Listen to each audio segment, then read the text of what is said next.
हरिओम. माझं नाव यशवंत सूर्यवंशी. मी rugged colony उपासना केंद्रात आहे, सप्तसंग सेवक.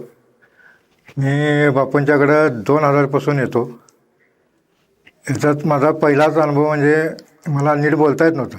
माझं तत्प व्हायचं, शिवाय मला म्हणता येत नव्हतं व्यवस्थित. तर ज्यावेळेला सत्संग चालू झाला त्यावेळेला मी सत्संगमध्ये भाग घ्यायचा म्हणून मी हे केला. तर माझं उच्चार नीट नसल्यामुळे मी ते भाग घेऊन शकत नव्हतो. मग मी काय केलं, मी पहिल्यांदाच घरात वॉकमनवरती मग हे गाणं मी रेकॉर्डिंग केलं आणि मुलांना ऐकवलं. आणि मुलांना म्हटलं, बाबा कुठं शब्द अडकळत काय किंवा कुठं उच्चार चुकतं काय, रेचा उच्चार वगैरे चुकतो काय. तर मुलं म्हणजे काय नाही पप्पा, आणि तुमचं व्यवस्थित आहे, आणि आता तुम्हाला व्यवस्थित तुमचे शब्द.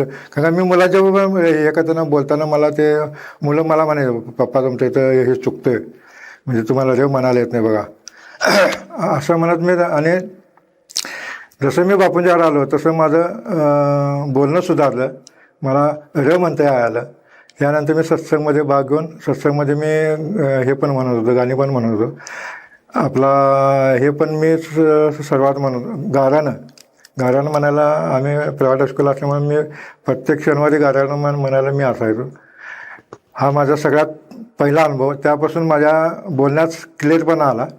म्हणून तरी आज मी एवढ्या लोकांच्याबरोबर बोलू शकतो. नाही तर मी 4 चौघात बोलू पण शकत नव्हतं, का आता आपलं त्याचा होते उच्चार नाही येत नाही.